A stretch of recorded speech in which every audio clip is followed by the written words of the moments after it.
Welcome to another episode of More Than Dice. We are on episode 208, I believe. 7, 8, I 8. don't know. I just looked it up. YouTube it.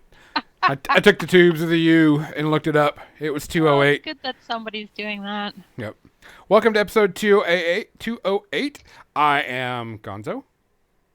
I'm Kathy. That's I'm John. John is he's smacking away on some probably delicious little treat on the way back. A donut. Like plain bagel untoasted. Oh. Because if I don't eat something, this is going to end poorly. Yeah.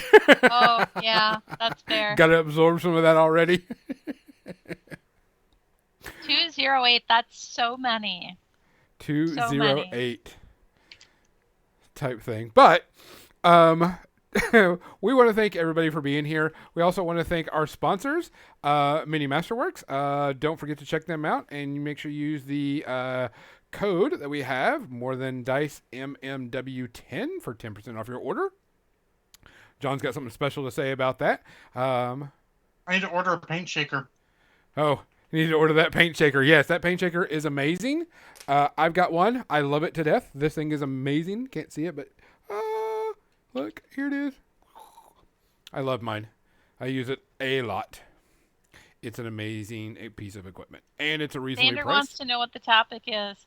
The topic we're going to be covering is we're going to be talking about building characters and role-playing characters and how we do it, why we do it, and where we do, and stuff like that nature. Yeah, character building. Yay! We came up with that 8 minutes before the show, by the way. Yep. As is tradition. Yes. Yep. On top of that, don't forget to check out Use on Minis for all your tokens and dice and terrain that they have there. And you can also use the code More Than Dice, all one word, and get also 10% off your order there too. Other than that, I will be painting some more Warcaster models while we talk about this, because I have to get everything ready for Adepticon in roughly 2 weeks. I think it's 17, 18 days, something like that. So I got to get all that done. I'm almost there. Almost there. So get that going. I've been working on some troops. I have some, I think I have like 2 Warjacks I have to get done, 3 Warjacks I have to get done too. So other than that, John, do we have any tributes this week? I know there was something. We missed some last week because we did our custom shout out there. Oh yeah. We missed the individual who played Houlihan in MASH, the movie version. Gotcha. Which I will say I've only seen the movie version once, actually. I don't really remember it very well. No. That was much more TV version. Hold on. It's worth watching.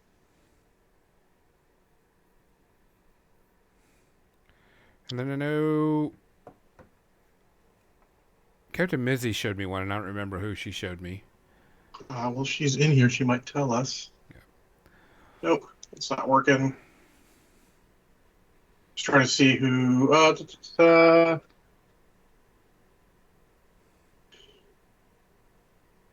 I'm going through everyone. There's a lot of people who. I mean, it's terrible to say don't know them, but I don't know them. They weren't. A lot of people around the world, unfortunately. Correct. A lot more in fucking Ukraine. Is the only one I see sticking out at me as someone I unfortunately recognize. And I actually don't even know her name because I haven't seen it anymore. Kathy might remember. I mean, I guess technically Alan Ladd Jr., who was a film producer and studio executive, but he's not. A lot of people know him. I recognize the name Alan Ladd Jr., but Yeah. I wouldn't know what he did, and specifically off the top of my head. So, okay, while you're looking at that, what are you going to be drinking tonight, John? That you haven't already drank most of. I have no idea what you're talking about. I have another gin mule here, and then I've, of course, got some a lot less Dr. McGillicuddy's apple liqueur here, because I've been drinking that. And I've also had a Cosmopolitan, which are not good, strictly speaking. But I'm trying to get rid of the mix, because I bought it. Because I'm like, this can't be bad. Yeah, I can. but also it's not necessarily good. Kathy, what's on yours? I have a gin and tonic. Okay. That's it. Just enter. I am going with Mother's Brewing Company Winter Grind. It is a coffee stout. One of my favorite As soon as you beer. said winter grind, as soon as you said grind, I was like, okay, that's a coffee beer. Yeah. One of my favorites. Mother's kind of a semi-local brewing company. I checked out as it I combines would two try things that I that would not though. drink. I like stout. Yeah. I would try that. It's got good flavor to it. That's the reason why I like it. It's not just, hey, here's some hops. Hey, Hmm. remember, don't yuck on other people's yum. Yep. I'm not much for a hoppy beer, and so that's the reason why I like this. So, guys, make sure that you're safe out there. Make sure you're still wearing your mask when you need to. Make sure that you're still being safe. Help out when you can, where you can, and what you can. And we'll see you soon. Cheers. Cheers. Cheers. Damn, this is good beer. Manny Catamizzi, I'm with you there. The Cannon Blast with Dr. Pepper, that's a good combo. Okay, so I'm gonna go ahead and move this over because like I said, I have a ton of painting to do. Not really. What the heck's wrong with my cord? Watch me, man. There's work here. That's the exciting action shot of Gonzo. Yeah, Exciting swinging action around. shot. Let's get to the Gonzo paint. Oh, Hey, strawberry Mark. vodka sounds interesting. It does. I need to go to the liquor store. I'm running low on everything, and I need to. Kathy, what gin do you buy? I buy Bombay Sapphire. Because I bought Beefeater because that's the one I heard about, and everyone's like, nah, not Beefeater. I'm like, well, let me finish it so I can buy something else. Yeah, that one disappointed me. I mean, it's Oh. great in the gin mule. But when I get it, I'll have to try another gin and tonic because it still have the stuff. And then we'll see. So I wanted to kind of go back to the Dragonlance thing that we were talking about in the pre-ramble because something came up. Of course, to me, that is the greatest fantasy world ever, in my opinion. It had A bold every. statement. I guess it's to me. It is the best fantasy world and best fantasy thing that I've ever enjoyed in my entire life. I love the characters. I love everything about it. I thought it was. It's what really need to pushed me. revisit that. No. I think, honestly, D&D players will love it because it was so heavily based on D&D. I think if you're a D&D player, you'll love it because so much of the stuff is familiar. They just write it in a good fantasy way. Like, spells only usable once, and then they're gone from his memory. They write all that shit in it, and they did a masterful job doing it, in my opinion. And I think you'd like that stuff. It's a very good series. I enjoy the hell out of it. I didn't know. So I read a lot of the books and a lot of the extra books and everything that was coming along with it. And even some of them I thought was like, oh, this is not really good. But there's a total of 190 books based off of Dragonlance. And new ones coming down the pipe pretty soon. I didn't know it was 190 books, though. That's a shit ton of books about a single world. Uh-huh. I was like, really? I was kind of shocked that it was that many. So, I thought that was interesting. That was one of the facts I brought up because somebody goes, "I read the 3 Chronicles." Somebody should I read the Legend of Huma? You don't have to. It's just you read the Legends series. That's a good one. No, for not Forgotten Realms. I mean, Forgotten Realms got a ton of books, but it's not coherent by any stretch of any I end. never read any Forgotten Realms either. There's some I good didn't read stuff a there. lot of the D&D books. I read the first 3 Drizzt ones. Those are Forgotten Realm books. Okay, I read a few of the first Dragonlance ones, and this is only because I was living with somebody who had them. I read my friend had all of the ElfQuest comics. Wow, I mean, ElfQuest. So yeah, so I read those. They're doing radio sort of dramas of ElfQuest, Kathy. They Really? like have people like reading the lines and everything. It's on their Facebook page. I just saw that this weekend.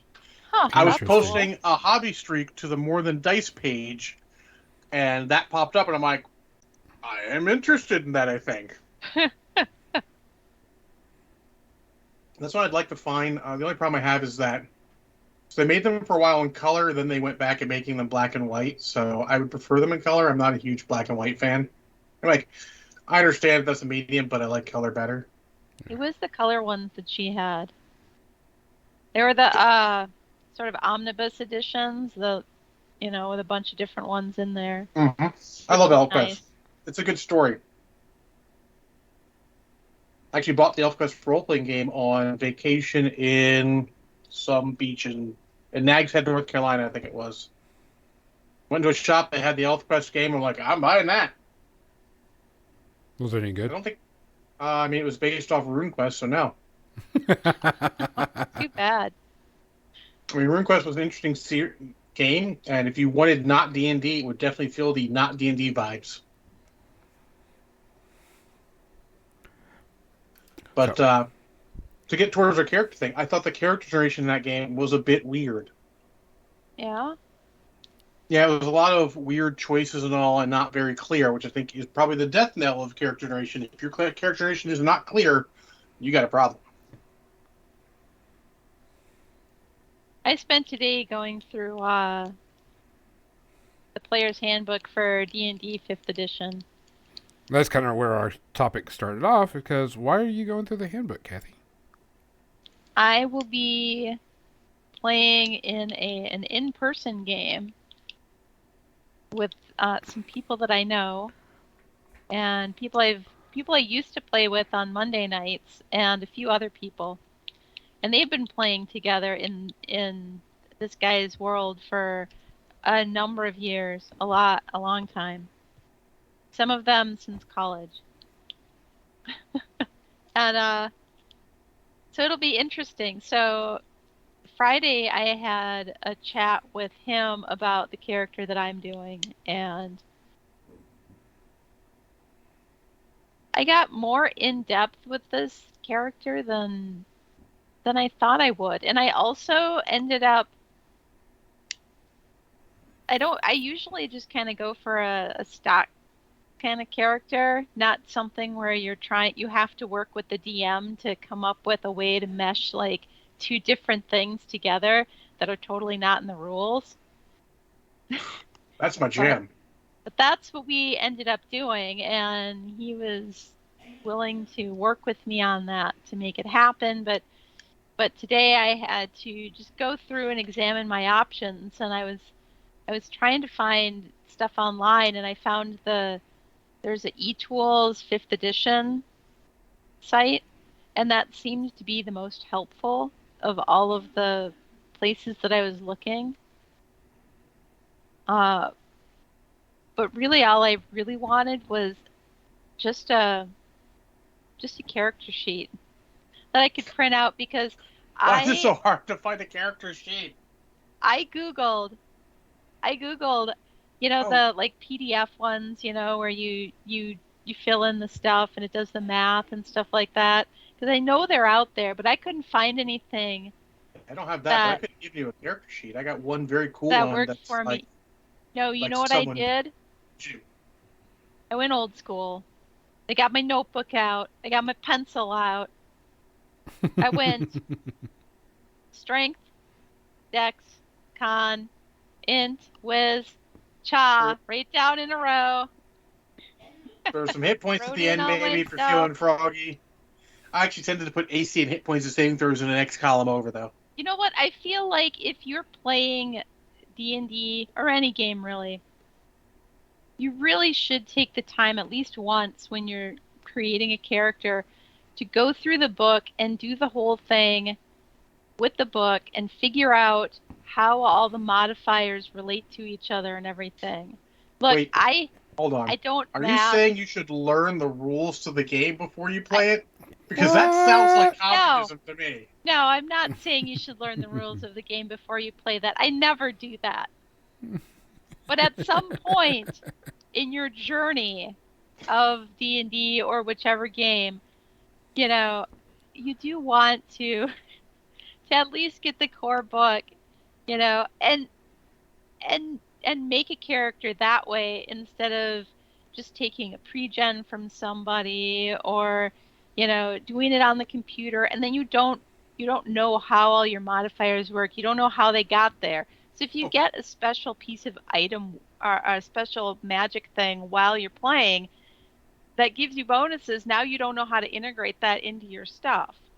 I'll be honest, Kathy, that is an absolutely great tip, unless you're playing Champion / the Hero System, in which if you're playing that, just use the fucking Hero Builder software. Trust me, it's worth it. Not that I need it. I can make a character without Noted. even the book, but in general, let's be honest. Honestly, I don't use programs as much as I can, except with Hero System. And the Hero System's not because of knowledge, it's just because of quickness. Now, I'm the first one to absolutely be lazy and look for, because I was spending a bunch of time out there looking for things that automate the stuff where, here's a list of all the feats, or here's a list of the feats that this class can take. Here's a list of the skills that this person can do, and have it just little, select this drop down menu, and done, rather than paging through this book and then paging through this book and then, going back and forth through the different chapters because, I see that this gives me this. What does this skill do? I get a feat. Okay, let me find the feats. And of course, in the current 5th edition rulebook, it's really hard to find stuff, and the page numbers are practically invisible on the page. So it's a challenge, but yeah, it's worth it to try and do it at least one time so that you kind of understand the mechanics a little better. I would say if you're a player, you should try to do it one time. So if you're a GM, just fucking do it one time. You need to know how that works. Oh, yes. If you're running the game, absolutely. That's kind of like the first thing I do when I get a new RPG is after I get it, I'm like, okay, I need to build a character because that's going to be the first thing that's going to happen. Because you need to know what the character looks like, so you need to know if... You need to know where your bad guys are. Even if you have the amount of, GM experience Gonzo and I have, and role-playing experience where we've seen dozens of systems over decades of time, we still need to know where PCs start. So, you can know, like, okay, I can do this because the players are going to have this crazy thing. For example, in our current game, like, when the mages cast a barrier on the halfling with the spear and the shield and everything, and the luck charm I gave everyone, the bad guys have to roll 6 black dice, which are bad, in addition to all their dice to try and hit him. And that becomes a thing, so I can send slightly meaner bad guys, because there's a shit ton of negative dice there. It's not like you're just going to murder him. Hell, they might not even hit him through the entire session. Because you need to know that, though, so you can garner the threat properly. Because systems are good at trying to give you threat levels nowadays, but they're not always coherent or understandable, or in some cases, even fucking right. Yeah. You're like, oh, this is a threat level X, and my team should be able to handle threat level X, and then all of a sudden, they're like, oh, this is a TPK. Usually it's the other way. Oh, this should be a tough fight for my PCs. So they're like, murder, haha, murder. Yeah. Next time maybe we'll take some damage or something. So, but you need to know that. So that's important to note. But yeah, like I said, as a player, you need to know how the things work. You don't have to have total system knowledge, but you should know how your shit works. Yeah. And that was the thing I struggled with Shadowrun. Because I didn't have the actual books. All I had were PDFs that were scanned images of books, which is very difficult to read. And I was just at sea. There were so many different books with all of the different equipment and everything that I needed. I never I never was able to wrap my head around that sufficiently. See, that's when I do what I did with some players for my old Champions game. And Morton Joe, who's probably not in the chat right now, he's having a heck of a time, but occasionally is. Played Champions with us, which is the Here's Some Rules, and he just told me what his character wanted to be, and I basically just built it for him, and he would say what he wanted to do, and I would just say, okay, roll this, and we'd see a result. That's That's how I perfectly started out viable. with role playing. That's perfectly viable way to roll. Just it's a lot of extra work on the GM, and as a player, you should understand it's a lot of extra work on the GM, and at some point strive to learn the rules. Oh I mean, I yes, know, definitely. at some point, sure, I know you're just playing because you're having a good time with your friends, but a little bit of work on that would be good. Or just suck it up when when your character isn't doing the stuff exactly the way you want it because you don't know the system and the GM's got to do the work for you, and he's kind of fucking winging it. Not all GMs have equal skill in winging it. My first real D&D, not counting when I was a kid, my brother was running games when I was like 10. uh it was me saying, here's what I want to do, just like you were saying. But it was other players who were helping me Yeah, make this character. It was the other people that I was going to be playing with who were like, okay, you need to roll this dice and this yeah. thing. And they didn't bother trying to explain why or what the rules were or anything to me, thank God, because I wouldn't have understood those abstract concepts at the time. Yeah, you need to judge the person like they're not quite in the mindset to learn the whys. Let's just tell them what. Yeah. And Here's then what so you'd I roll. sat next to somebody who is, and we get into combat, or they would ask me what I'm doing. I want to use a certain skill. My friend would be like, roll this dice. And then he would tell me, okay, that's a success, or okay, that wasn't enough. And eventually I got to where I could ask the right questions about why, this or that Yeah, worked. it's a hobby. Don't get upset if people aren't spending all the time in the world learning it because it is still a hobby. They don't want to be learning like all the ins and outs of the rules. They want to learn enough to have a fun time. And if they're having a fun time, it's okay. Yeah. That's remember, that's how you win at a role playing game. You're all having fun. Yep. And there may have been a couple people that thought it was just silly that I couldn't figure this shit out on my own, but the majority of people, were fine. We're fine Yeah. with that. As long as I was there and I was having fun And and I'm sure you were gaining stuff as you go. Like, so I'm doing this, so I roll this die. You'd be asking for after a week or two. You're asking for confirmation, not Do it for yeah, exactly me. what to do. Exactly.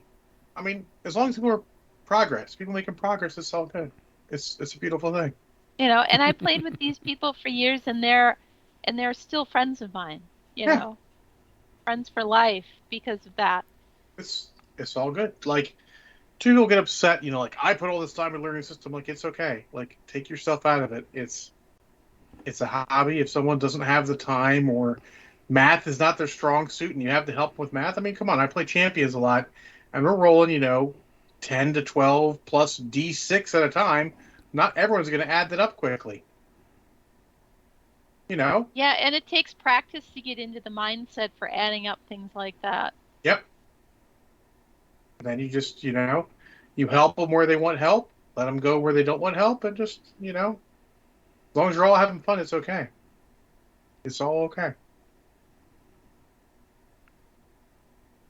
Xander can't math quickly. Yeah, I can't math quickly either, especially when I'm under pressure and a bunch of people are watching me and waiting. It's Then it's like, I'm done. I don't know numbers. that's because you're a more artistic type, Kathy, and it's okay. You have the mad art brain. I have the mad math brain, which is why my paintings. And it's team up. I can help people math quickly. Like the current game we're playing, Genesis is all about symbols on dice, but you have the positive and negative versions. So quickly, it's a bit of, okay, these all cancel. Get those out of here. This is what I got left. Interesting. Yeah, so when you cancel what you cancel, and you're like, all right, I've got 2 successes, but I got 4 threat. Or how much was it, Panian? 5 threat or something? Oh God. Oh yeah. Well, Gonzo, he's casting like a fucking barrier on himself, the horse, because he cares about the horse, and Spencer's character. And then he also wants to empower it a certain way, so he's rolling like fucking 1, 2, 3, 4, 5. There's like 5 purple dice with that.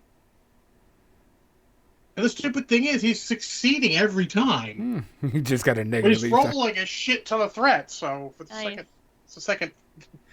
second session in a row, every mage in the fucking time zone knows where he is and what he's doing. Like, what is that necromancer over there? It's become a plot point. Well, I've planned for that. Yeah, Banyan, be worried. I get to have fun with necromancers on Wednesday. That's why enemy bodies are now a sort resource I have to keep track of. I can't. Well, I don't want to send too many because they can have a bunch of zombies. I gotta make sure to deplete them for the next battle. Fuck. Just send goblins. I did. They that had goblin about zombies goblins? with them. Send more goblins. They started the last fight with 7 goblin zombies. But they ended the fight with 2. Oh, we got Hail Hydrate again. Someone's trying to keep me from getting drunk. If you're drunk, I appreciate it. Cheers.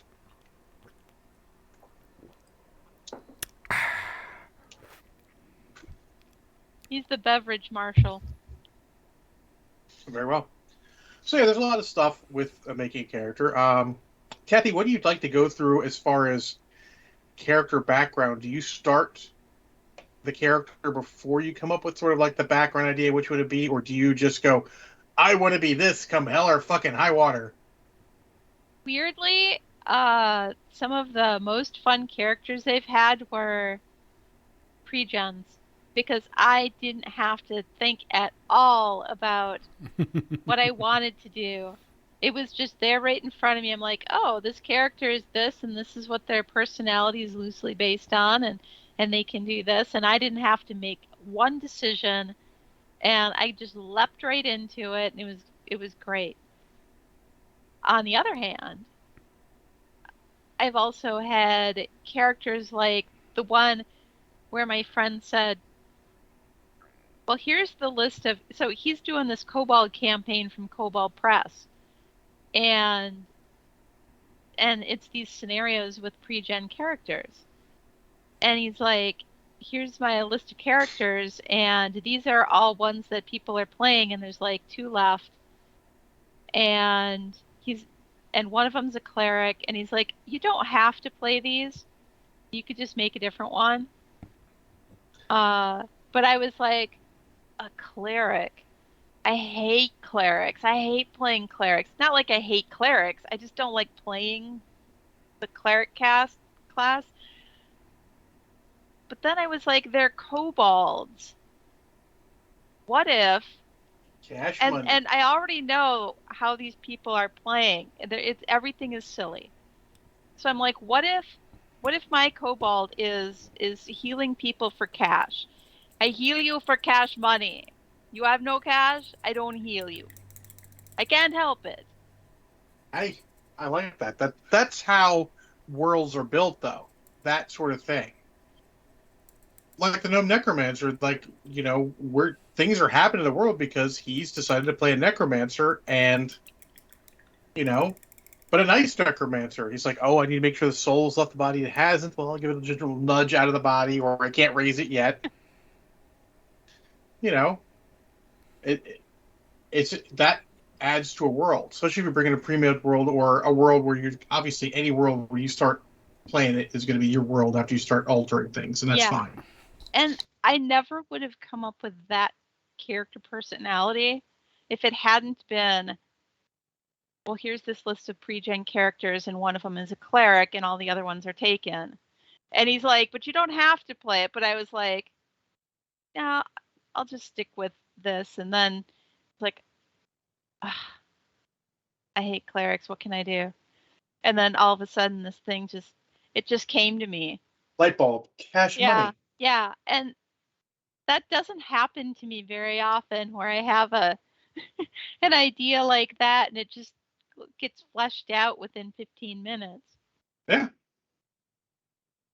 I kind of, and this is going to sound weird, I kind of miss the random roll because you make some interesting characters that time. One of my favorite characters was Marvel Superheroes, the old TSR version. Rolled them and just had this alternating, like, kind of good, bad stat. Like, I had this Captain America level fighting, but then my agility was, like, under human average. And then, like, my strength was, like, fucking Colossus level. I'm like, yeah. And then endurance, about the same level. Cool. Then I had, like, Reed Richards intelligence, but, like, under average human intuition. So not only could I not dodge, I didn't even realize I fucking had to dodge. You know? And then there's, like, this huge level willpower. I'm like, this is just cool. It's just a random connection of things. What can you make? And I like that sometimes. So sometimes I tell stories of the one where, like, we're going to roll 3d6 for stats, D&D, obviously, in order, no rerolls, fucking just take it. And I had a fighter with, like, a 10 or 11 strength. Because I wanted to play a fighter. I'm like, I achieved it. And then I get down, I had like a 15 intelligence and a 16 wisdom, or no, it was 14 intelligence and 15 wisdom, which are great. It's like, why don't you play a cleric or a mage? It's like, nope, I want to play a fighter. Yep. So I played a smart fighter. They're like, this is not efficient. I'm like, it's not about efficiency all the time. It's not what you want to play. True. You know, sometimes. Speaking of roles, I rolled for this character that I'm working on for my Wednesday night game. This is not the kobold. That's for a whole different thing. But for my regular Wednesday night thing, rolled up the stats, and for my fighter, and I got 18, 16, 10, 16. Fuck. 18, 9. I've never, and never will again roll like that. I guarantee it. So I feel like that is an aloof and obnoxious, arrogant elf. No, there are no elves in Dan's world. He got burnt out on people pretending to be hippy-dippy elves in real life when he was in college and out at Ren fairs and stuff. That's fair. So he doesn't have elves in his world. What's his equivalent? What's the aloof? I'm sad because I would play an elf, but it seems like, because it's a and perfect we've elf talked about stat. this before, Because you're like, everybody seems to have this elf hatred. Yeah, I don't know what it, but this is absolutely a perfect elven fighter because you're not super tough. So you're obviously not a dwarf or an orc or something. You're a little bit fragile, but you're wiry. You're wiry. No, I'm so he has it where you put the stats where you want. Then you're you roll them, but you put them at any weight. It's strength, and then the dex is 10. So you're whatever. You can be whatever you want at that point. And then 16 con, and then 16 intelligence, and then a 9 wisdom. So she's got some impulse control issues. That's how I'll be playing that. Like, she easily manipulated, and impulse control issues. And then she has an 18 charisma because why not? Intimidation.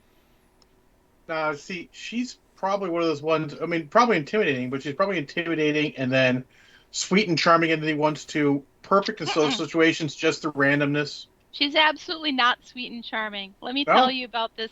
We're gonna nerd out on my D&D character for a sec. The problem is, I think with 18 charisma, you kind of have to be at some point because you're that charismatic. I decided. So looks aren't everything, okay?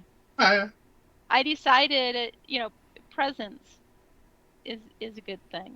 it's just, Self-confidence is a good thing. that's why a lot of Um, games separate those. But yeah, they don't separate them in D&D. sure. Uh, You're right. so my idea originally was reborn. Because I like the idea of the reborn, they were dead and now they're alive again, but not resurrected, but they were undead, but now they're alive, but not undead. So they don't have a lot of memories of who they were before that. Not undead, Vanion, but alive, Yeah, actually Reborn. It's like a living again. newer thing. So, but not resurrected. So they don't they don't remember their old life. It may come in bits and pieces. Uh, and they could be stitched together.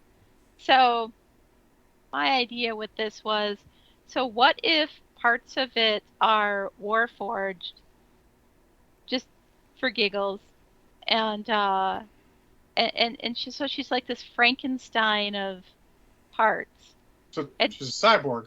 and It's made a fantasy cyborg. she doesn't even know what race she is.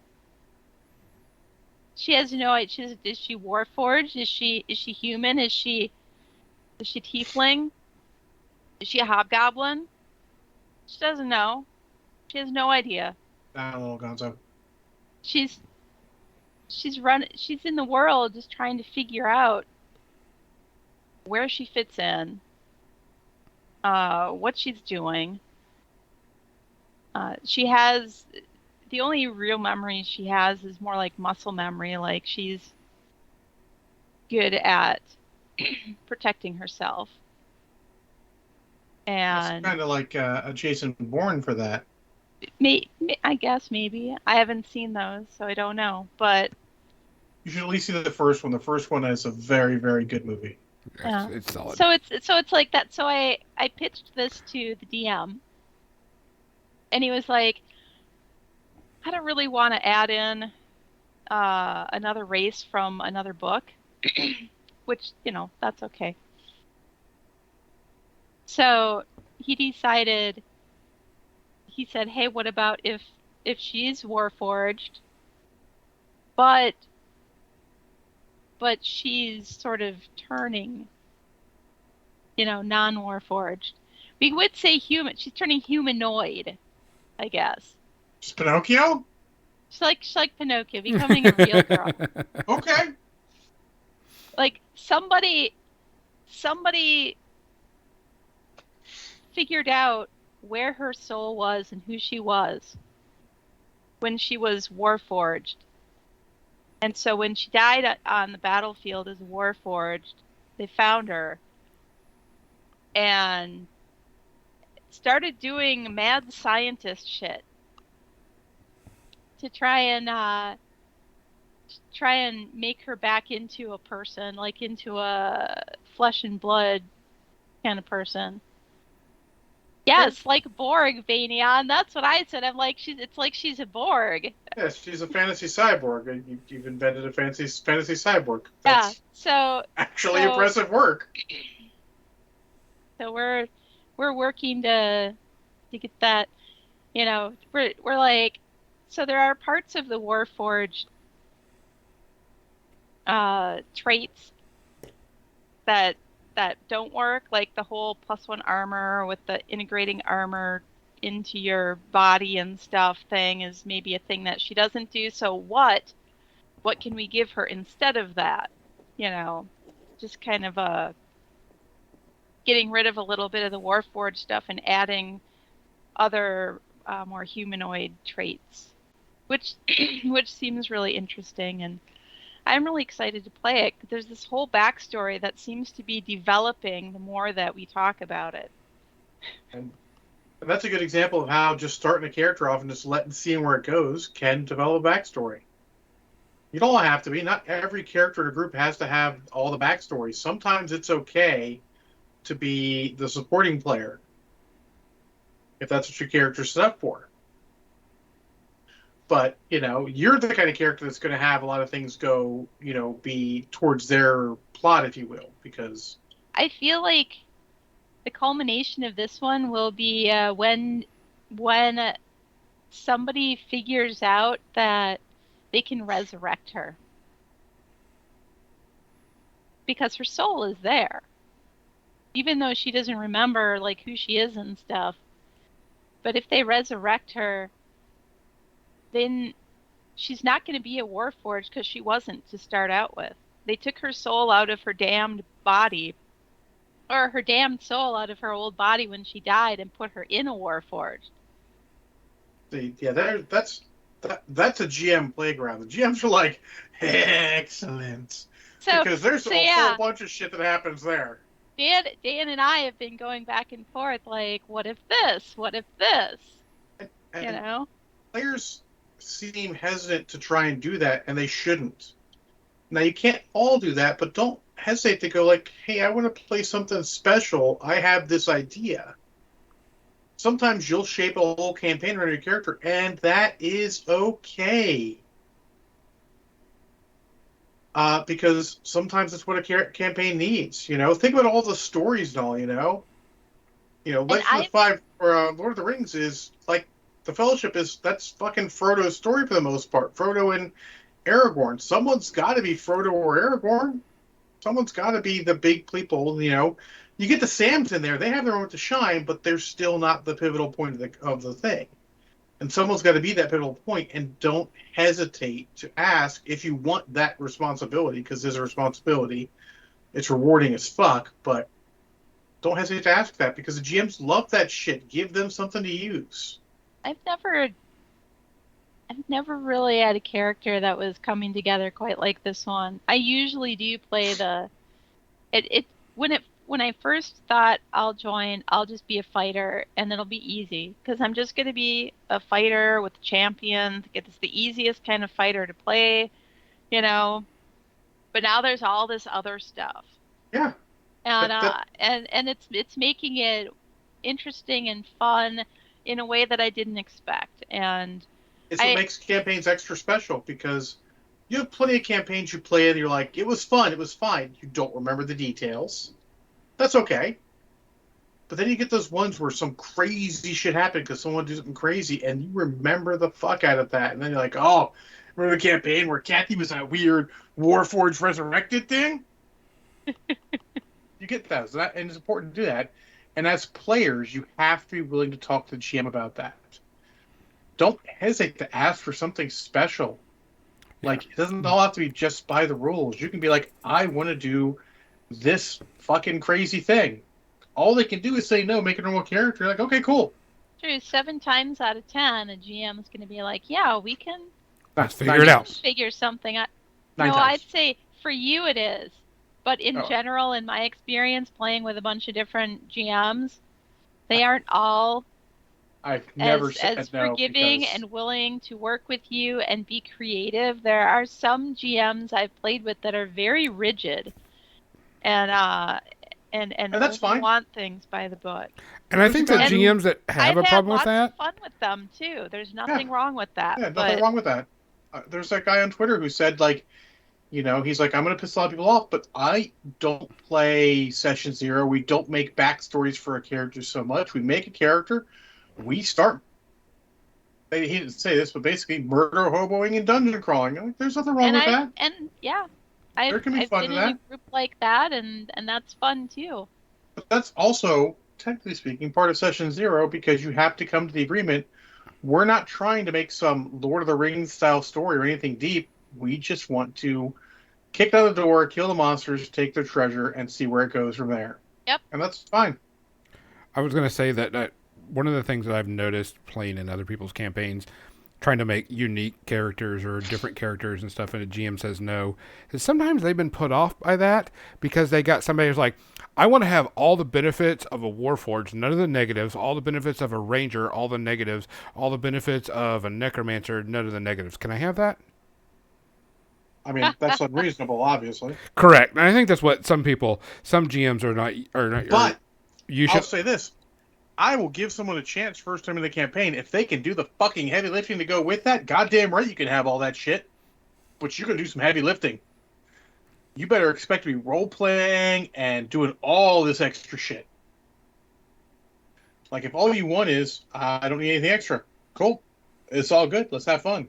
But you want to have something extra. You know, Creekins is my ex-roommate. She did a lot of extra work role-playing wise to keep things going and was always willing for weird ideas, and that made it super cool, which means cool stuff happened for her. If you just do what you do and you're just a cool character in there, well, then stuff doesn't happen for you, but that's okay. You still probably have fun. But you got to be aware of that. And not a lot of people are, and there's a lot of new people. I hope some new people hear our words from somebody, not just necessarily us, but try to do crazy shit. Try it. Think outside of the box. Yeah. And not always. I am perfectly willing in any role-playing game to fade into the background, to be the support character. Because it's okay. Someone's got to be that. Sometimes, even if you're a support character, the dice love you, or the RNG loves you, and you get to be the absolute badass of the campaign, anyways. But there That's has happened to to be a me. balance. There has to be a balance. If you can only be the support character for so many sessions before you're like, can I just get a word in edgewise?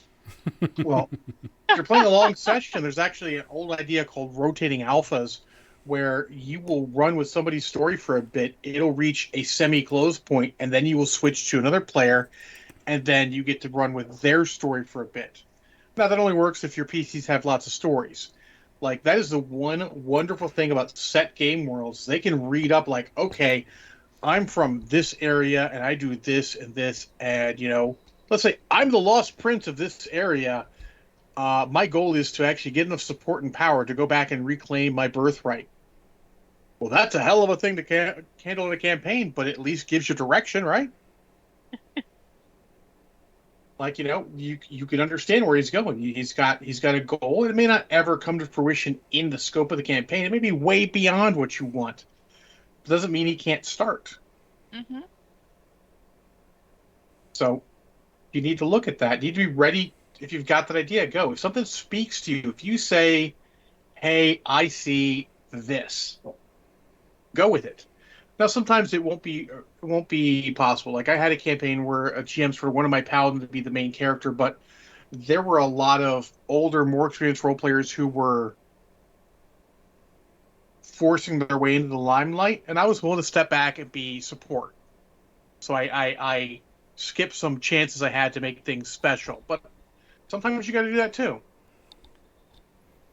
Now, only now looking back at it, I realized it would have been a much cooler campaign and story if I said yes and we forced those guys to the background, but they weren't really willing for that. But that's the kind of thing you got. That's the sort of space you need to reach with your game, with your crew yourself. You need to know who's going to be the quote unquote alpha. Gonzo, Busy, you didn't need to do that. He hasn't even realized yet.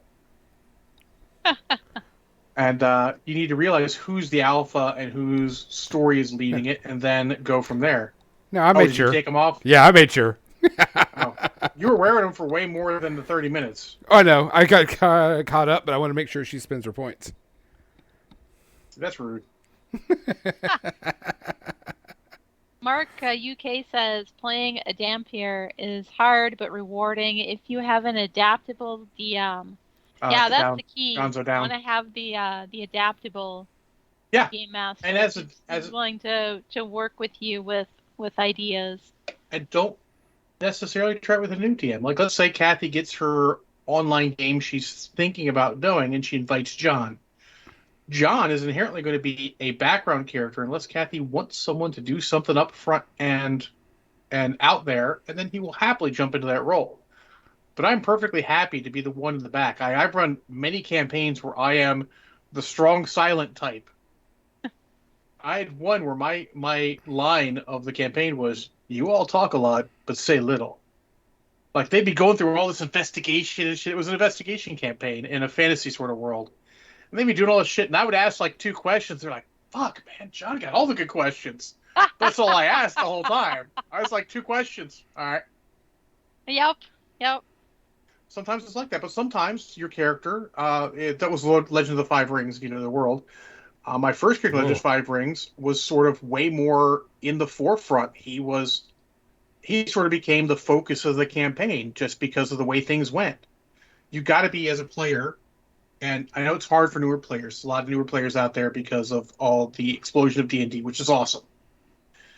You've got to be adaptable. When that moment comes, fucking seize it. You will enjoy it. Talk with your GM. Like, if you're unsure after the session's going, if you're not comfortable, wait till everyone leave and go like, all right, I have a feeling I'm sort of becoming, sort of a focus on this. What do we want to do with that? Am I misreading it? Don't communications is the fucking key to everything. Talk to your GM. They're also technically a player. They're trying to have fun and help you guys tell a great story.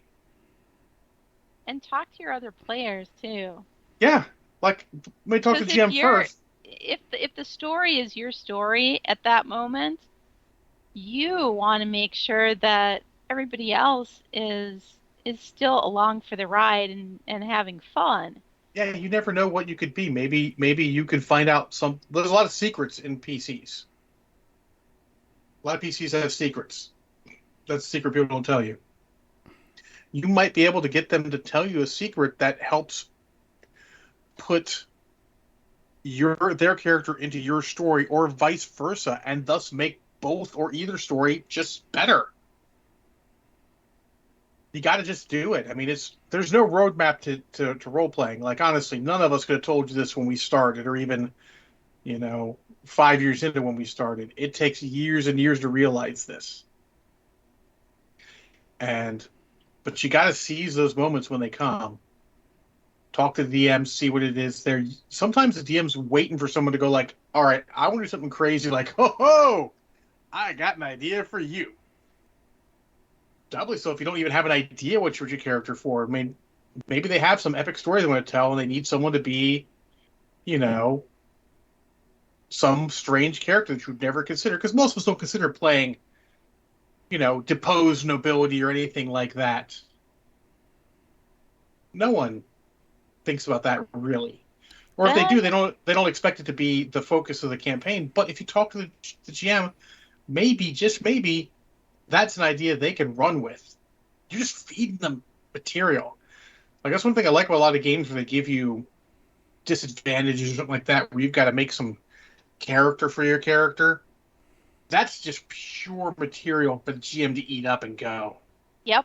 I was just going to say it's the flaws that make the character more interesting. Absolutely. Not the power stats.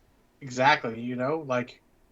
I have to partake in alcohol a lot because I'm an alcoholic.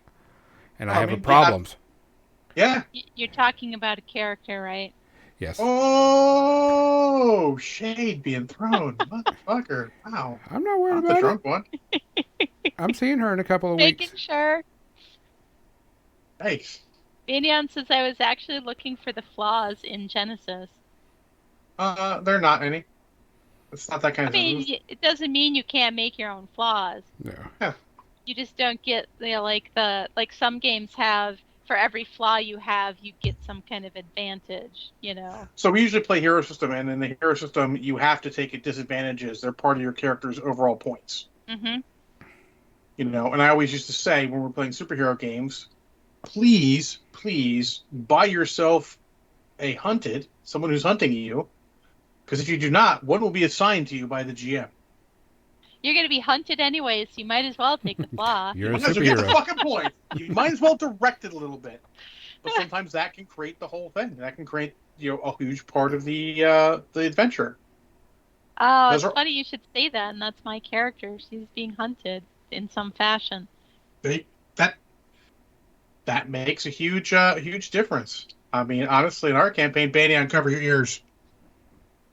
That whole letting everyone know on the fucking time zone that there's a necromancer and what he's doing. You think someone's hunting him now?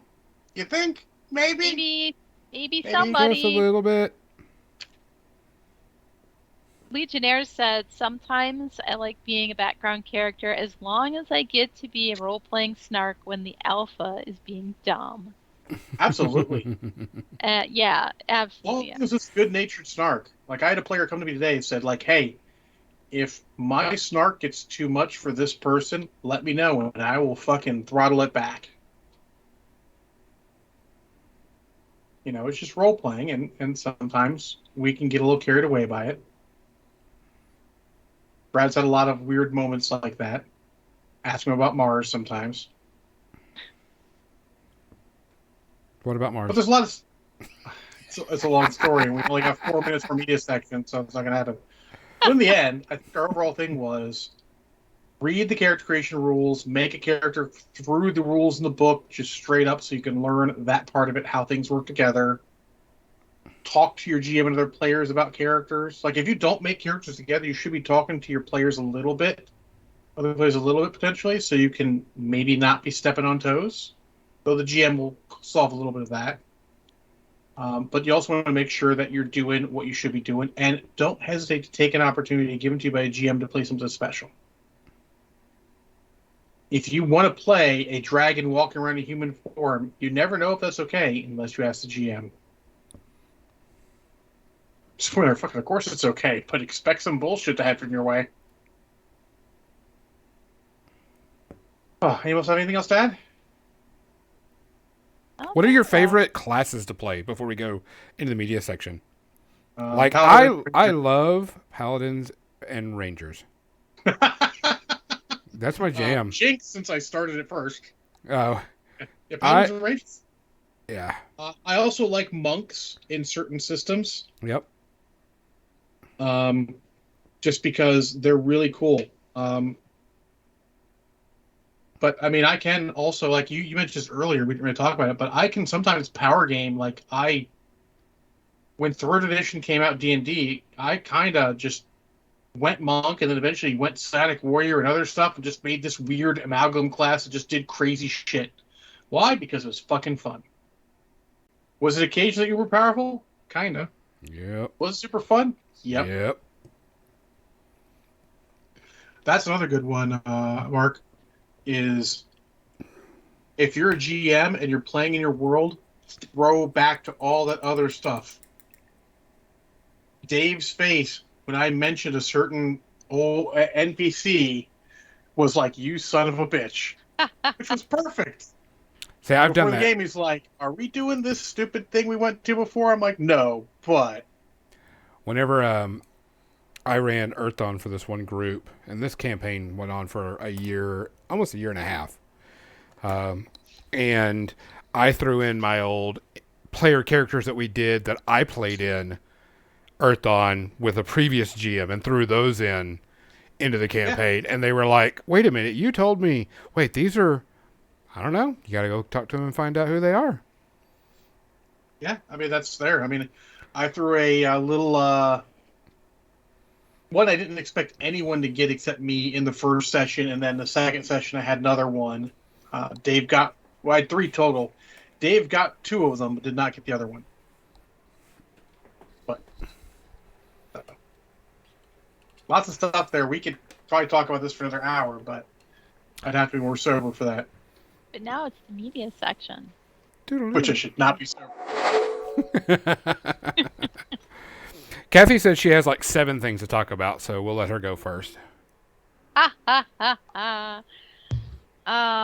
So yesterday I watched 2 movies that are actually favorite movies of mine. And one of them was Tombstone. Oh, I- man. Also love Tombstone. It is, and watching it again, I'm like this, and I'm watching it with a friend of mine who's never seen it before. Oh, the best. Yeah. And they're like, oh my God, that's Sunset. Oh my God, that's Kurt Russell. Oh my God, that's this actor. There's this actor. This actor. Like, I don't know if the Wyatt Earp movie, the one named Wyatt Earp with Kevin Costner, is any good, because I never watched it because I just watched Tombstone instead. That is exactly because that movie came out in the same summer. Yep. And I was in love with Tombstone. I saw it in the theater, me and my friends, and me and my friend Lisa went back the very next night and watched it again. It's that good of a movie. It's awesome. Yeah. and so like minus space herpes. It's like negative space herpes. You get a bad movie next to it, and it It's sucks away the space herpes. it's also endlessly quotable. If you've Oh, seen it, you know absolutely. so many lines. It's just a good job.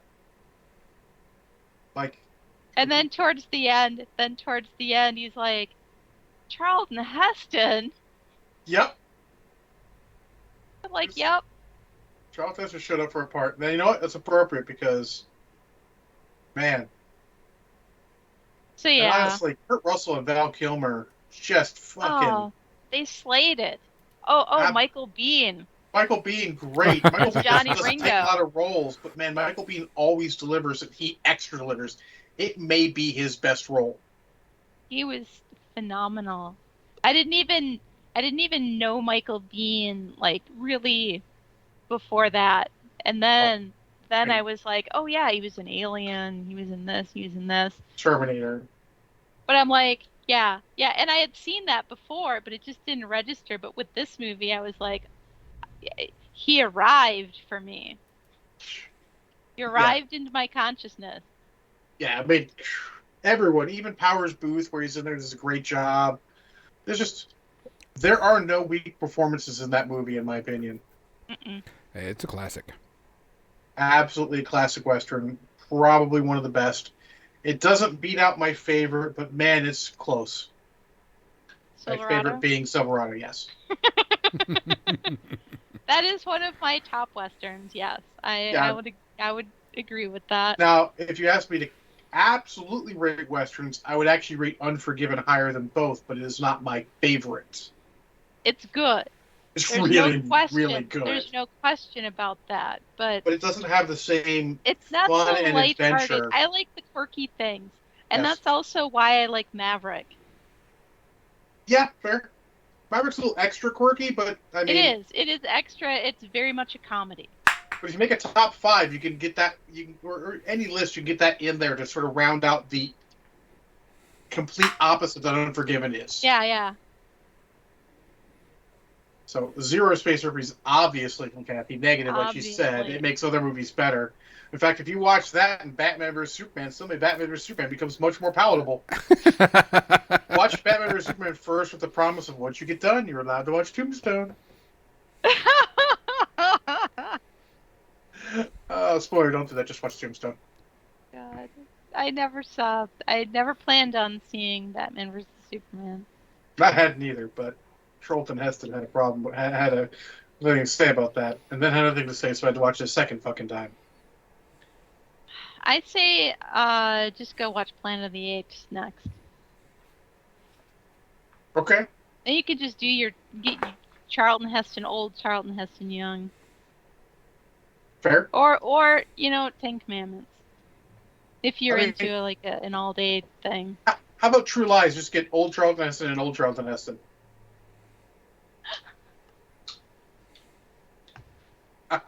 I'd watch that again. Absolutely. That's a great film. Gonzo, what you got? I watched The Kingsman.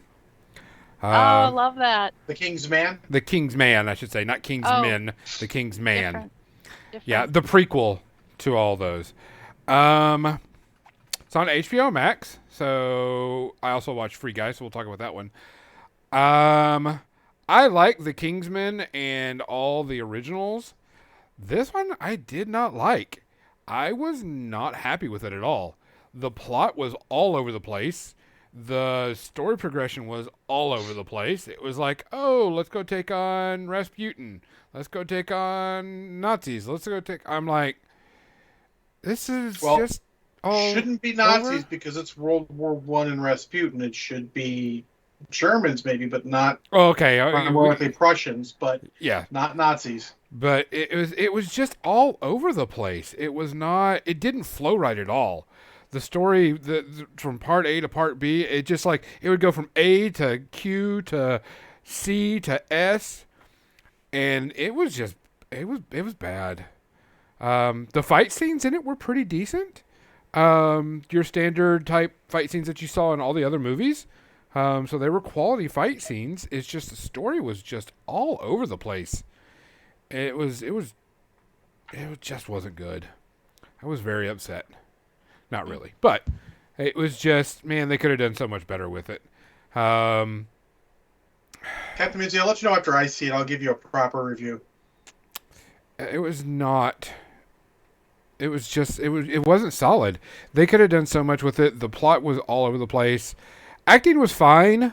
I just didn't feel for the characters. They just didn't, have me like, oh yeah, oh okay, yeah, yeah, somebody's gonna die. Oh, okay, and scene. Anyway, type thing. It just did not flow very well. It was just kind of a big letdown. Overall, space herpes wise, I give it like 3.5. Because it just didn't go right. Whoever did the editing, whoever did the writing, just did not think about pacing and progression more than anything. So I was pretty upset about it. John, what you got? I only got the one thing. You only got the one thing? Kathy, you got something? Yeah, almost like I worked a ton this week. I did watch another thing. What'd you watch? Since I said 2 movies, I watched Gunshy. These are both movies I've seen multiple times. Gunshy is the one that came out in, I think, 1999. It was Liam Neeson, Sandra Bullock, Oliver Platt, etc. I've never even heard of this movie. And I love this movie. And my friend that I was watching it with, of course, had never heard of it either. Wait, Liam Neeson's in it? Yeah. There are 2 different movies called Gunshy.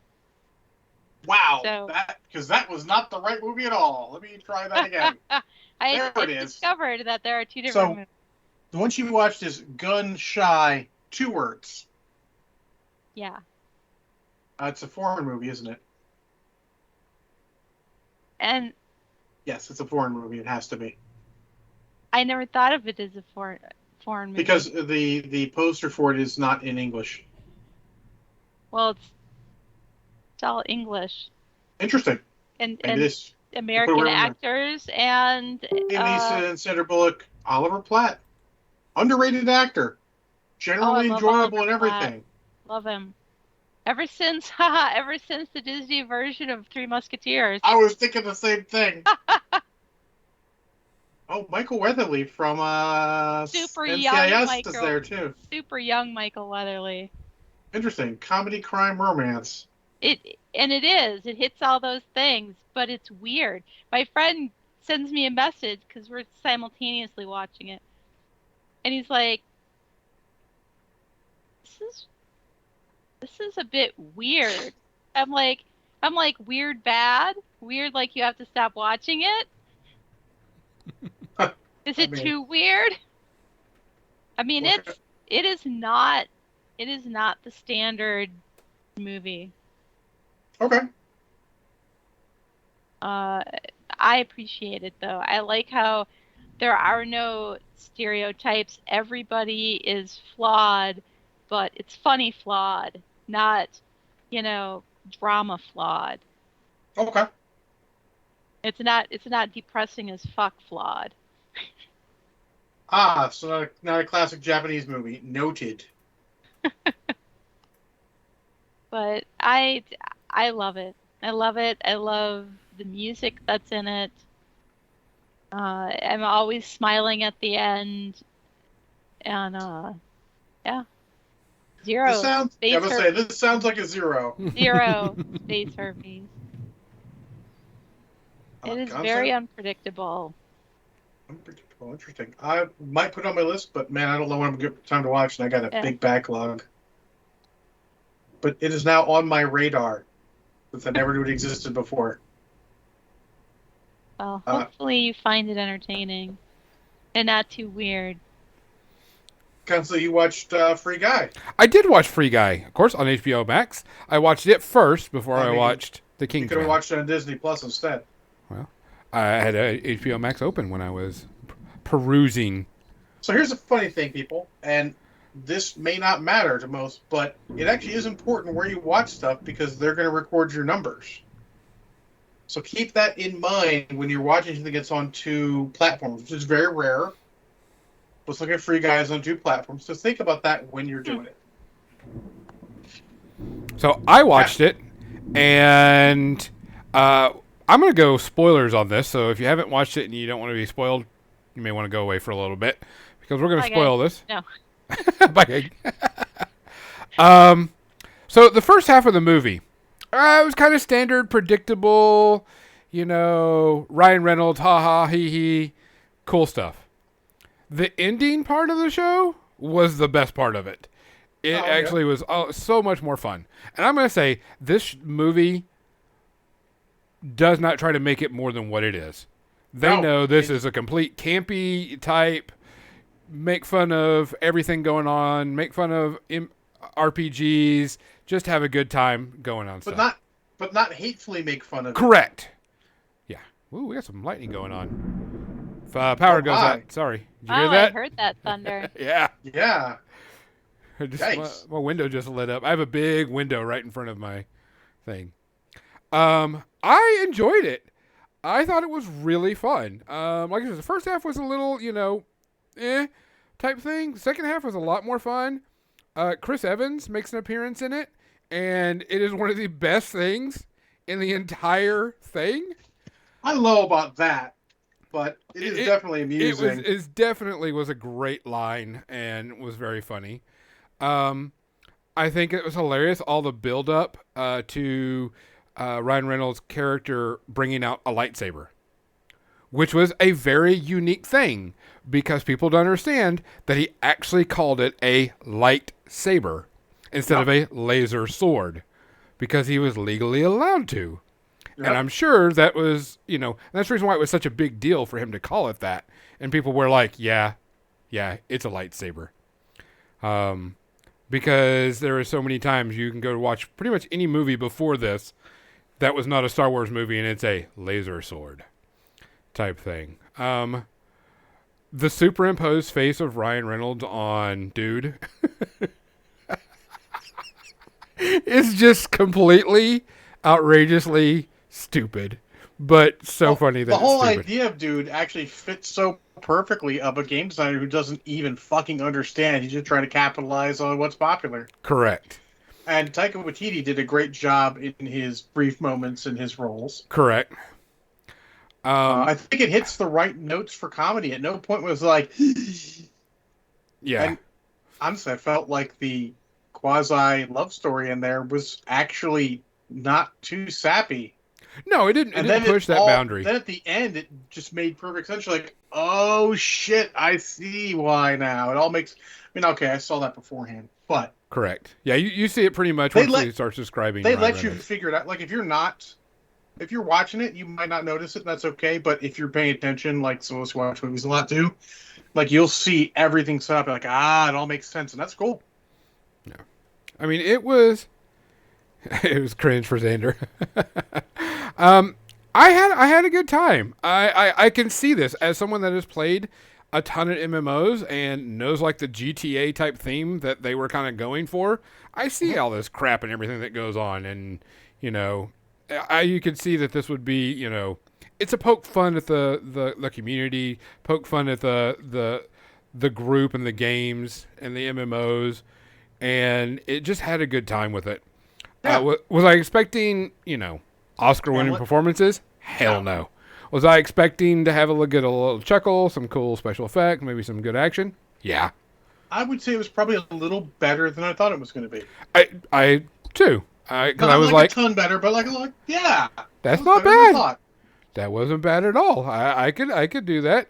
I actually rewound and went back to the beginning of the Dude and Ryan Reynolds fight just to watch it again because it was just fun to watch again. Type thing. Overall, I give it like a 1 space herpes type thing. Xander, the buddy between the two was good. Yeah. But I mean, like I said, it knows what it's trying to do. It knows what it's trying to accomplish. It's not trying to be anything else but that. And I had a good time. I suggested it's a good, it doesn't go on forever, but I mean, it's a quality sit and turn your brain off, laugh, have a good time, go, oh yeah, I know what they're talking about, especially if you played MMORPGs type thing. So No more produced? No, not really. so, all right, John, you want to go with yours before I do anything else? Before we do that, I could say, like, apparently the Batman is getting good reviews. I've heard that it's good. It's just some people got some issues with it, but Also, it's overall long. good. Like, Some the only people bad have thing I've heard issues is it's with long. everything. So, I will say there are multiple issues I've heard. One is that the only credible one I've heard is that it's long.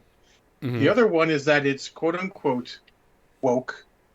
Oh, I don't care about Anyone who says that unironically, I just roll my eyes and tune them out. But the only negative things I've heard is, of course, how long it is, yeah, and the other one I heard was too much of staring into the dark and long walks and kind of like too much of a long emo scenes and everything. I mean, to be fair, It's Batman. Batman should be the king of emo.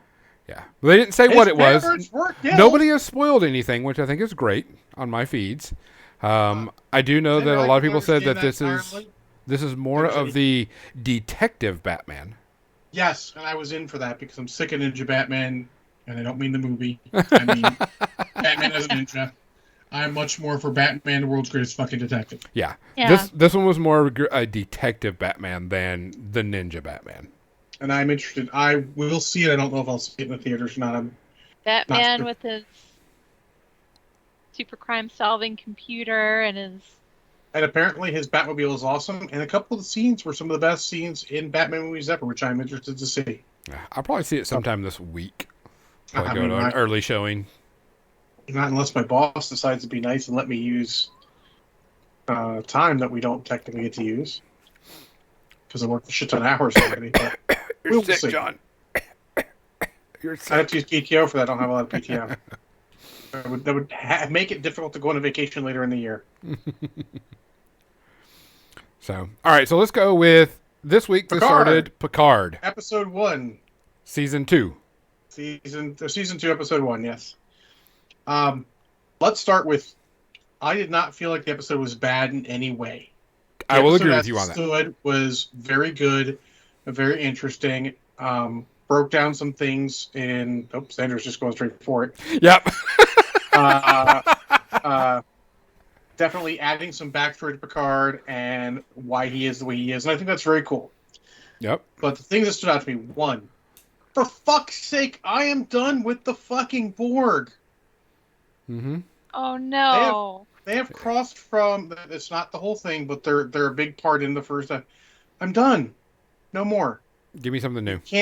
You can't keep doing. There's so much other things in fucking thing. You can't just keep throwing the board, but it's popular. It smacks of just trying to make it cool. And then, as Xander said, it looks like they're going to travel through time, and they traveled through time because of one individual. I mean, he was in the fucking. He was spoiled. It was Q. Yeah, it was Q. Q is back. The He's scene in the where trailer. he shows up and then ages himself is very good, well played. John Yes. Delancey does a great job. Like, again, the actors do a great job in all their parts. Correct. Like the first episode, I had no problems. Then I saw the teaser for the second episode, and I was like, for the series, I'm like, fuck's sake. I don't like. I'm gonna watch it all. But for fuck's sake, can you not come up with a fucking original plot line? That's what made season 1 so interesting. It was stuff that was present in the series, in Next Generation for the most part, and then carried through. The Borg was there, but not like a super big thing of it. You're like, okay, cool. And now you're like, what do we got left? Some Borg and some time travel. Save the universe. For fucking fuck's sake. That's the whole thing. Is they're traveling, and they're traveling to not too far distant future of our timeline, which is like, no. I'm also worried how this all pairs up with Discovery. And some people say it doesn't. And that's a problem. Not a huge problem. I'm okay with conflicting timelines, but you want one to be the Star Trek timeline. You need one. You need one. Discovery's far in the future now, and yes, I've seen that far into it, that you need to make sure things are lining up right, or you're going to need to write Discovery off. It always seems like they're ready to do that with the way Picard's going, because Picard's way more popular, even though they make way more episodes of Discovery. Too many. See, and I think Discovery's doing an amazing job right now. I'm enjoying the hell out of the new season. Still in season 3. Yeah, but I mean, I'm enjoying it. They've gone through changes. It's developed and it's progressed, and characters are coming and going. You know, there is a universe, not just a starship, and I'm enjoying it. Plus, I'm talking about Star Wars or Star Trek. Brain John. They did announce that they're coming back for Star Trek 4 for the new crew. Huh. Apparently everyone realized that they don't exactly have the hottest prospects in the universe. That coming back for this is actually a good thing. Chris Pine's the only one who's super duper popular, let's be honest. Yeah. But I'm interested in that. Captain Z says Discovery 4 has me in my feels, which is good. I like Discovery. I have, honestly, I think maybe bad press probably hurt Discovery Season 1 more than it should have. Yeah, I think so, Discovery too. 1 was good sci-fi, bad Star Trek. Discovery Season 2, great Star Trek. I don't know if Picard's going to be good Star Trek. Right now, Episode 1 is good Star Trek. But we will see where it goes with the rest. It might surprise us. Our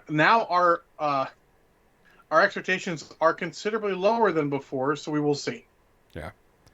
Yeah, we're still going to watch it. Staff or not, because everyone made an appearance except for the one Romulan douche, made his appearance in the first episode, which is cool. I don't know if they're all going to be in all of it. Yeah, I mean, so far, like this, we'll still watch it and see how it goes. Just whether it's. I'm kind of like on that teeter. I'm like, okay, let's keep watching it. See if it gets. Like I said, for fuck's sake. Yeah. They got me to go for fuck's sake out loud. Yeah. So hopefully it just keeps getting better. Yeah, hopefully it is. I mean, I'm relatively, and then I'll need to start watching other stuff. So a new series started up, HBO Max. This is the reason why I was on HBO Max when everything came out. And Captain Mizzy has already said what it is. Our flag means death. Comedy pirate show. 30-minute episode, so it's easy to get into. Easy to watch. First episode, I didn't like it at all. I was like, oh man, this show's going to be... It's like they were trying too hard to be funny, if you know what I'm saying. Just trying way too hard to get you to laugh. And I'm like, Episode 2, still a little bit. Episode 3 started to get a little bit better. Still going to give it some time. Still going to watch it. It hasn't got me completely shut off like Peacemaker did, but it definitely, this Episode 3 kind of redeemed itself, in my opinion. And so... It's funny, because late Peacemaker looks like it might have some interesting stuff, but I don't really care enough to get there. I know, that's what I've been saying too. Everybody's like, oh, just go get through the first 7 episodes and you'll like it. And I'm like, no, I'm just exaggerating. I'm going to not support stuff that is terrible and hateful and not good humor. I'm going to not support that instead. Yeah. So I'm going to keep on giving it a try. Like I said, it's 30 minutes, so I can eat it while I'm eating breakfast. Watch it while I'm eating breakfast. Eat it while I'm eating breakfast. Watch it while I'm eating breakfast or something, and have a good one there. But it so far has got me with a okay type thing. I am going through Vikings Valhalla, which is on Netflix. The entire first season is on there. Whether it gets second season, no clue. Learned a little bit more. It is 100 years after the original TV show. And at first I was kind of put off by it because it was really, they kept on referencing the old TV show a lot in the first episode. And the second episode, they were just referencing, I was like, I don't want to hear about that. I know that story. I know who those people are. Give me what your story is. And eventually they get there. it just took a little while at the very beginning. I'm hoping it's really good. I love, good Viking stuff. I love that time period. I think I'm on episode 5 or so. But it has gotten better, which I am happy for. This kind of follows Eric the Viking's son or something like that, neighbor? Eric the Red's son. Thing. I don't know if there's any truth or actuality to the actual story. It's just kind of who they're kind of putting a spotlight on. I'm enjoying it. It's been a lot of fun so far. Like I said, first episode or two, forget about the old series. Give me the new stuff. And they did. They eventually got there, and it's been much better to watch, much easier to watch, much more fun type thing. So, other than that, no rating on it. I'll wait till it's completely done, and I'll give it a good rating. But it's still on my list to watch. The only thing I have to talk about is I sent you guys a quote about this Friday. I'm trying to get through The Legend of Vox Machina, but it's like it is way pre-adolescent at points, and it's hard to get through sometimes. I think it's a terrible fucking mistake. Like, having characters punch each other's nuts as a game is not even anything my PCs have done, and my PCs are like fucking 12 sometimes. I think I don't know they would have took the Bard out, it would have been a whole lot better series. The Bard is definitely problematic, but it's not just him. It's that plus the other bullshit. You're like come on, are you guys really 12? Yeah. Like, really? This is like, I don't listen to Critical Role, but from what I've heard, they are generally higher brow than this. Yeah, this is very, very, very, very, very. I don't want to say immature, but that's the best way to put it. No, immature. Yeah. And it makes it hard to watch because I'm like, oh, for fuck's sake. Like, it pulls you out of the story. Exactly. That's the problem. It's off-putting. It's not. Yeah. Like, the Bard isn't always off-putting. Like, I made it through the nut punching, and then the Bard started. I'm like, I couldn't handle both. Like this, the one movie I've never watched all the way through, the South Park movie. It just trips my stupidity circuit breaker. I'm like, fucking out. I can't anymore.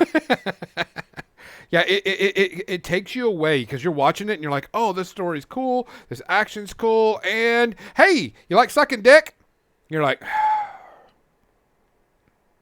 really? No, Banian, because Kung Pao is that way the entire way through. It sets its rules and follows it 100% of the way through. That's what you don't realize. And I'm okay with that. No, correct. Captain Missy, you and Banian can sit there and be wrong. It's okay. Like, I understand why you guys don't like it. It's cool. But it's a totally different thing. But it's meant to be the way. Vox Machina, it's like, here's a really cool story. Here's a little bit of comedy. Here is...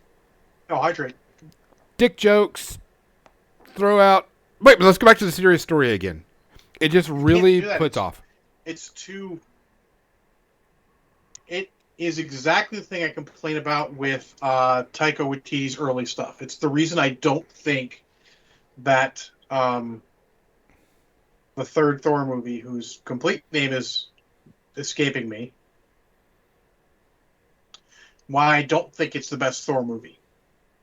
Because every moment of gravity is just fucking destroyed by some joke.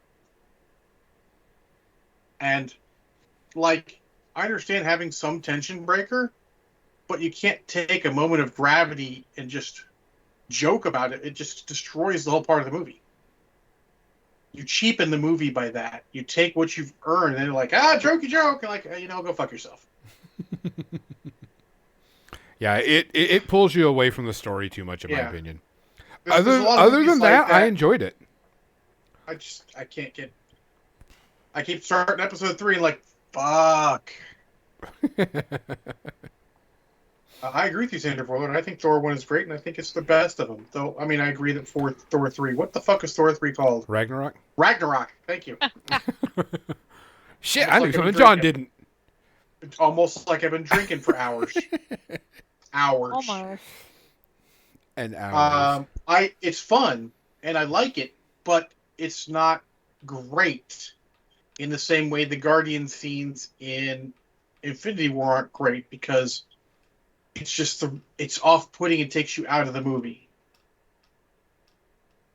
You know, like I'm sure if they were sitting around the table and nut punching and rolling dice, well, that might actually be more funny. But in a series like this, it just destroys your suspension of disbelief, and you're like, and fucking I'm out.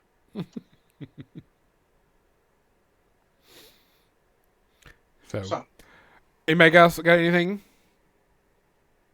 I still got alcohol left. I still got Fix that, alcohol. though. I got a little bit of beer left. It's It is time to the go, end though. of the podcast. It is the end of the podcast. Guys, we're going to send you off to Vliegr Dragon, where they are doing some more role play, and y'all can go over there and say hi, give them a follow and a like before you go anywhere. Guys, please be safe. Please take care of each other. Please reach out if you need someone to talk to, hang out with, whatever. Don't forget, John, are you possibly going to be doing any streaming next week? Sunday, sure. I can't guarantee anything during the week right now. Okay. I'll probably be doing a little bit more streaming because I need to get these models painted, and I like to have people give me shit while I do Did you it. stream last week at all? No, last week was bad for me, too. I'll be streaming. Kathy! Hey, Kathy! Kathy streams. Kathy, what are you doing? I'll be on Tuesday. I will have my very first episode of Kathy Paints on Gen Con TV, which is on the Gen Con TV Twitch channel. And aside from that, I will be doing my normal streaming schedule, Tuesday, Wednesday, Thursday, Friday on my channel, always starting at 3 p.m. Central. The Kathy Paints on Gen Con TV starts at 7 p.m. Central. So it's Kathy in prime time, painting miniatures. But is prime time ready for Kathy? No. Prime It's not time is ready at never all. ready for Kathy. Damn right. Guys, we appreciate everybody listening and everybody hanging out. Go check out all of us when we do our other streaming. Go check out Kathy when she's doing her streaming. Please be safe. Please take care of each other. For More Than Dice, I'm Gonzo. I'm drunk. I'm Kathy. Good night.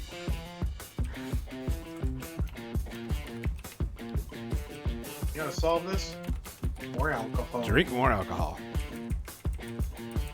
Ginger peach tea. That doesn't actually sound good. But is it good? Mm-hmm.